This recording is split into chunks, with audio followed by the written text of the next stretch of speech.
guys, and welcome back to the podcast. My name is Robbie Cassidy, and today we're going to discuss why functional goals are such an important aspect of rehab. Now, when you hear functional goals, I'm guessing that you go straight to those functional gyms or functional patterns is one that I used to see on Instagram as well, until he blocked me. But basically, with those, they're looking at kind of crazy stuff that they call functional, but it's just random things that they do.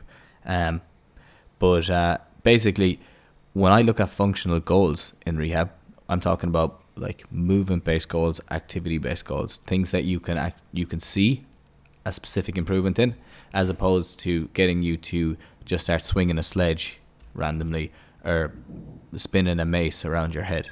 Okay, there's maybe benefit to it. I can see how it improves strength in different ways, but the idea of functional it's not very measurable. So in this podcast, I want to talk through why people fail in rehab, why feeling and how you feel is sometimes not the best indicator for progress, and why functional goals can actually be key to getting you to where you want to get to.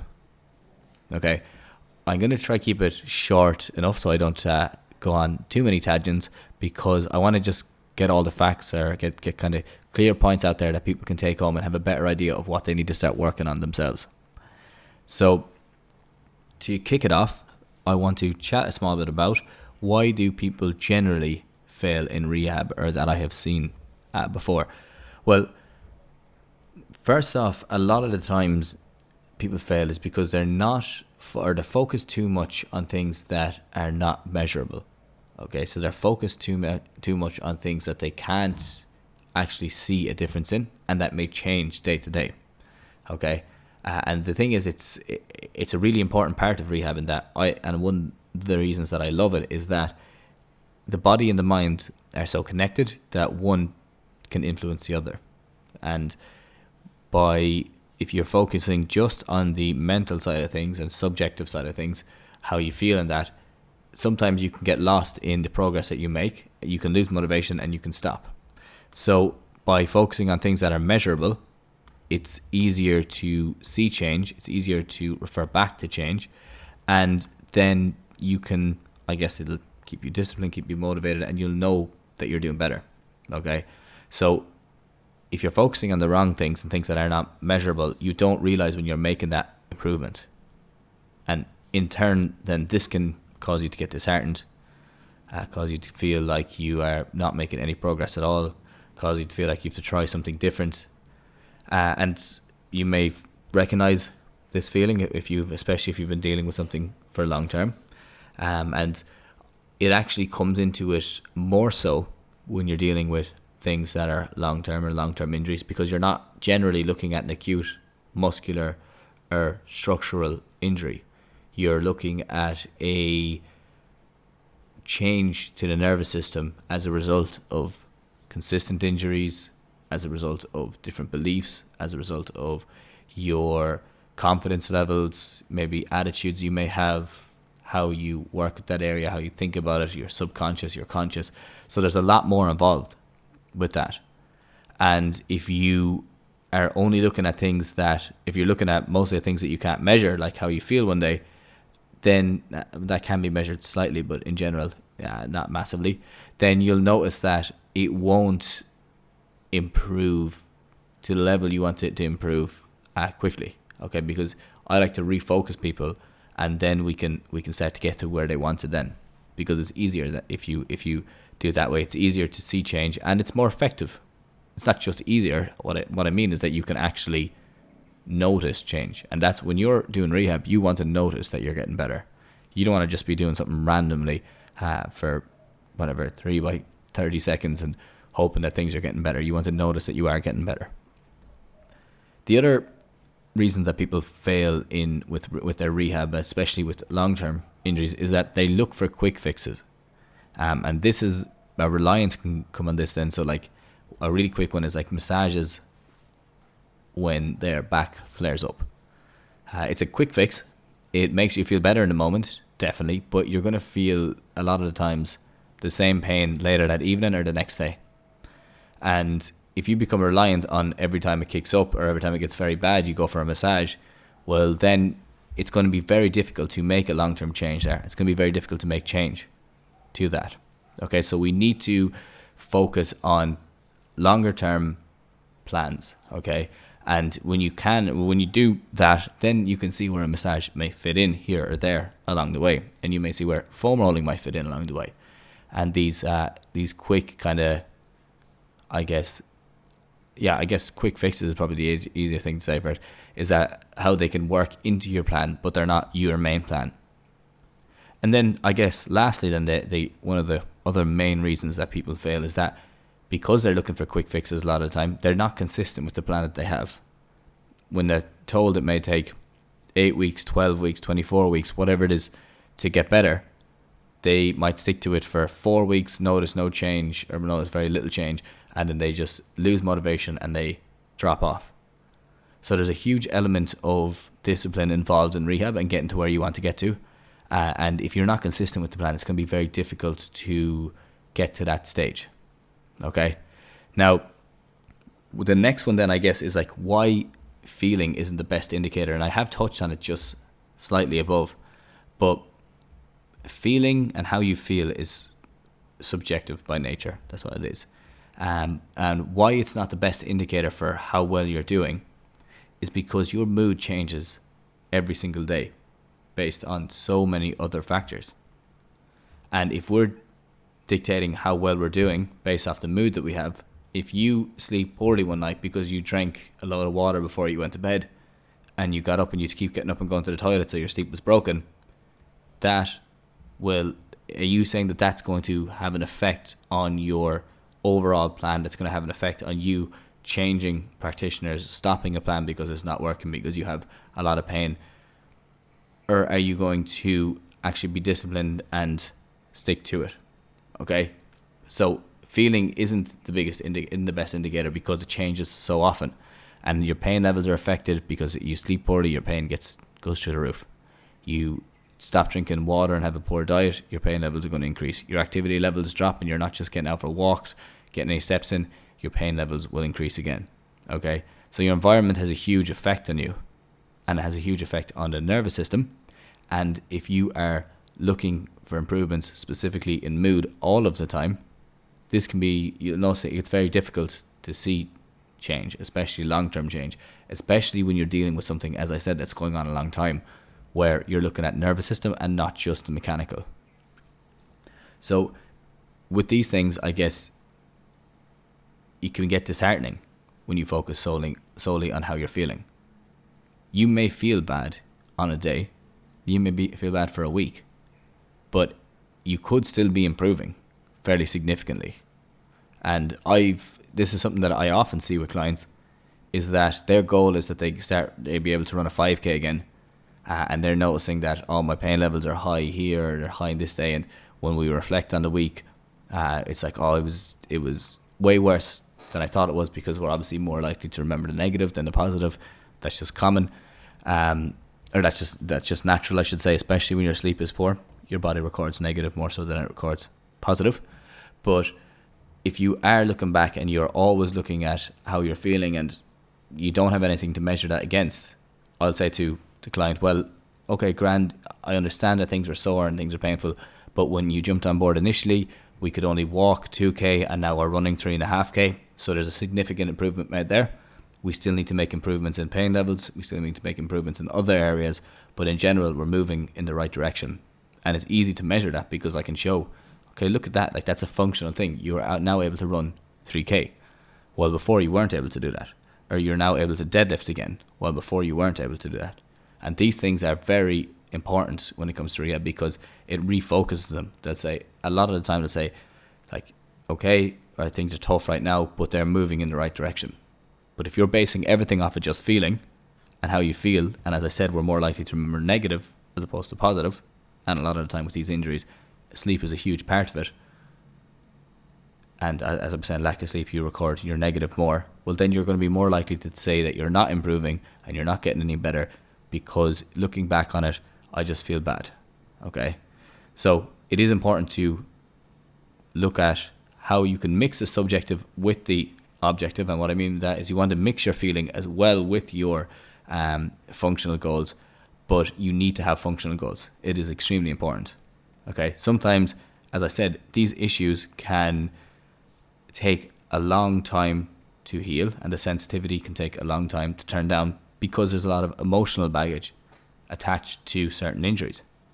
Like whiplash, a lot of the time is related to obviously a car accident, but that's extremely traumatic and scary for people, and they have fear when they get back into cars, which can cause it to kick up again. And they have fear around them damaging their neck because their neck is such a vital part of their body, and if it gets damaged, it can have a huge effect on the rest of their body. So there's a lot attached to that. There's a lot of emotional baggage attached to that at times.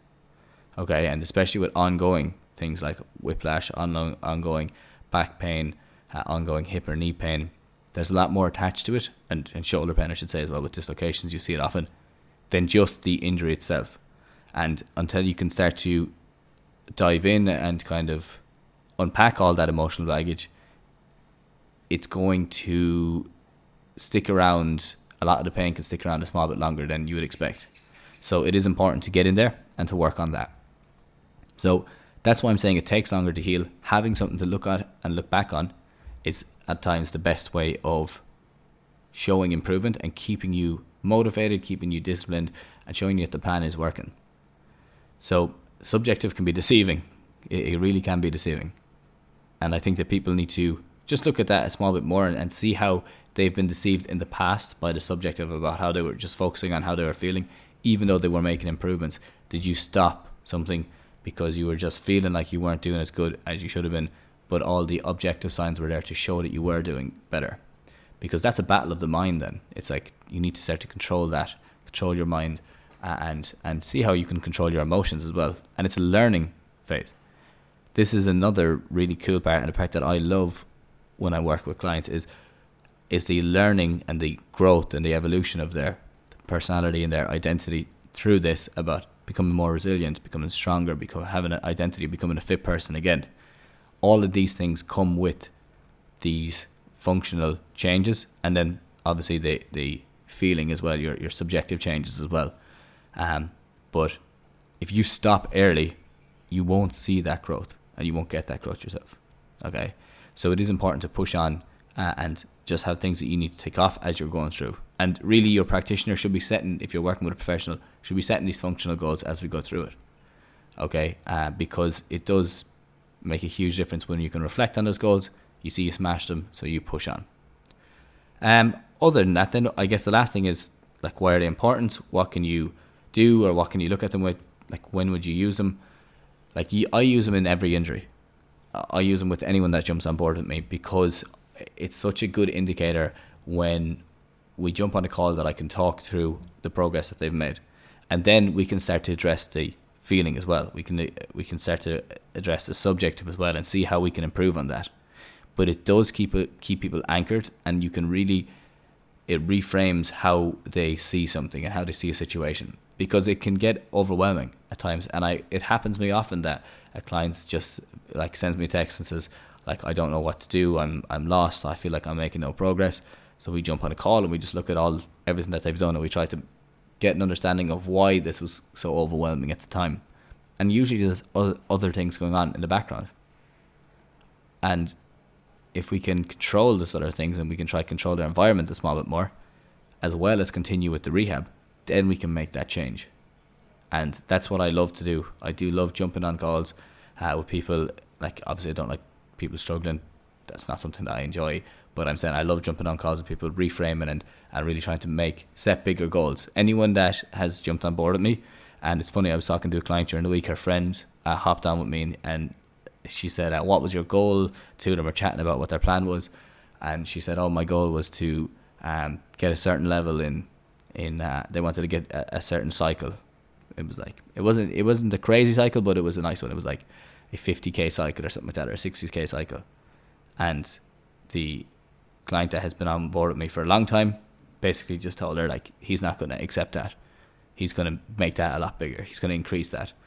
And once we jump on the next call, where we start chatting about the goals, and we kind of see why they're putting the barriers in the way, and why they feel they're not going to make it, and once we really dive into that, then those goals get increased, and they get increased significantly, and they become a lot bigger. So they go from just a 60k cycle to a marathon ultra cycle, something crazy like that. And it happens often that people just say, oh, I don't want to fail, and that's the main reason, or I could re-injure the area. But that's not the plan. The plan is that we're going to make sure that you get well above and beyond what you were before.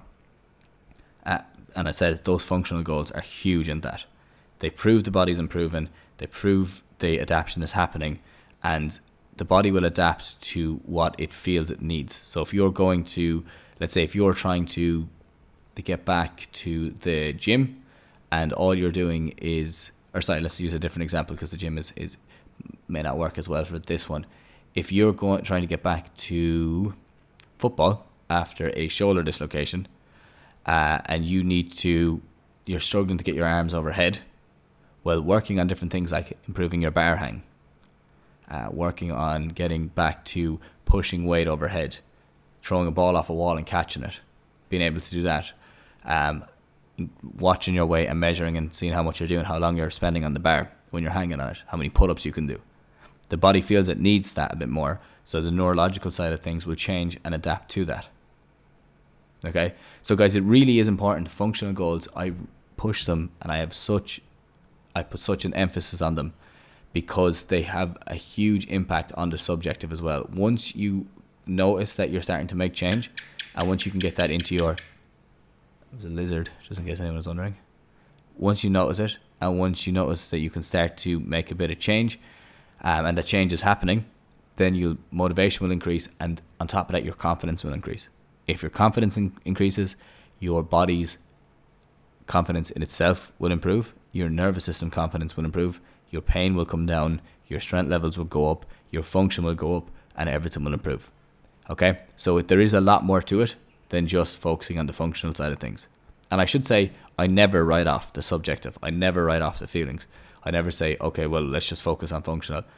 The functional goals are really, really important, but understanding the feelings, why they are as they are, why you feel that way, why you think that way, it's just as important in the rehab. But in this podcast, I wanted to talk about why the functional is a huge part of it as well. But guys and girls, that is everything from me today. I hope everyone else out there is doing well. If you're struggling with any issues, if you're struggling to get back to a sport or an activity or something that you like, and you are, because of injury or because of recurring injury, because you're lacking confidence in it, then please just send me a message, and I have no problem jumping on a call with you, talking through it, talking through your goals, seeing where you're trying to get to, and I can see if I can help you. Also, if you have any questions on anything, just send me a message on Instagram, and I can answer those, and we can go into a bit of detail on them. But that's basically everything I wanted to chat about today. I hope everyone is doing well out there and everyone's healthy. And I hope that you are, I guess, looking forward to the spring and summer. Things seem to be clearing up, which is great. And I hope everyone is well and happy.